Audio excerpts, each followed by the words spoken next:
सोमवार की सुबह और हर सोमवार की सुबह मैं आपके लिए लेकर आती हूँ द 1 मिनट मोटिवेशन वीडियो।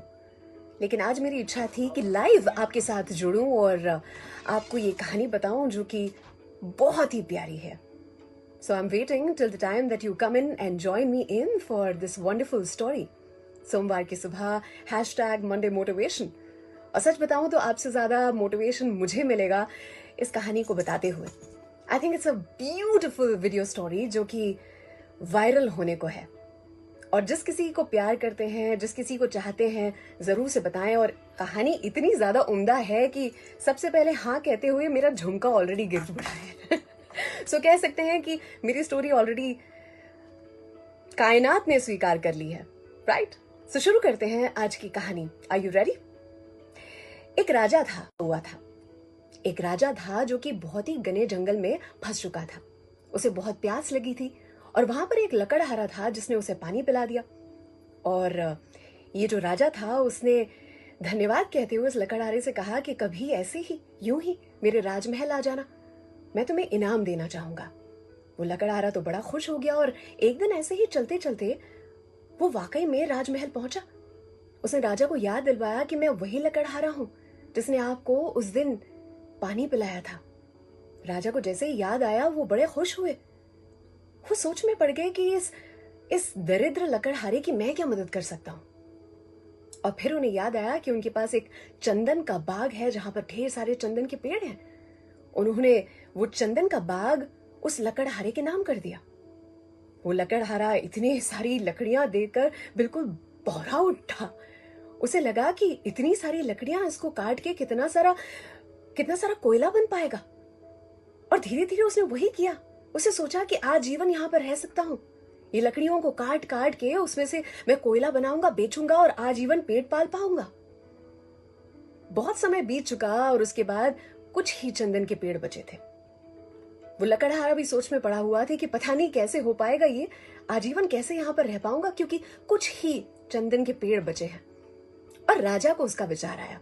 राजा ने सोचा कि क्यों ना इस लकड़हारे की पूछताछ की जाए और कैसा है उसके हालचाल देखे जाए, और साथ ही अपने चंदन का जो बाग है वहां पर सैर भी करके आ जाऊं। तो राजा पहुंचे और दूर से उन्हें क्या दिखा? उन्हें दिखा कि वहां से धुआं निकल रहा था। साथ ही उन्हें यह भी दिखा पास आते ही कि चंदन जल रहा था। वो जगह जो थी बिल्कुल वीरान हो चुकी थी, बंजर हो चुकी थी। बहुत ही कम पेड़ बचे थे। उन्होंने इस लकड़हारे को देखते ही पूछा, ये तुम क्या कर रहे हो? लकड़हारे ने जैसे ही राजा को देखा वो उनका सत्कार करने के लिए उठा। और इतने में राजा ने उससे कहा कि ये तुमने यहां पर किया क्या है?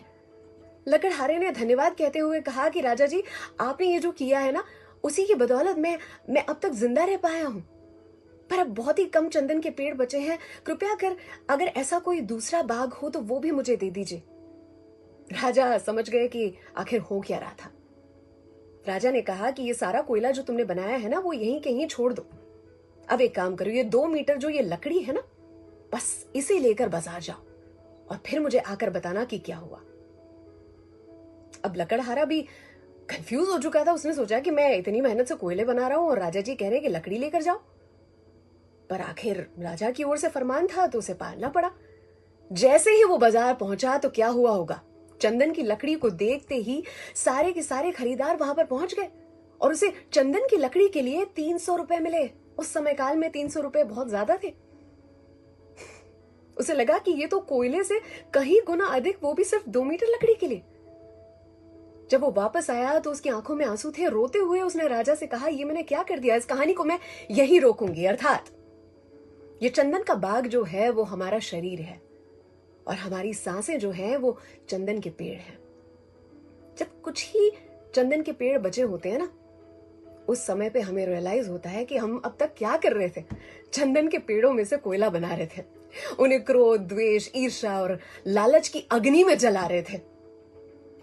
अनमोल चंदन के पेड़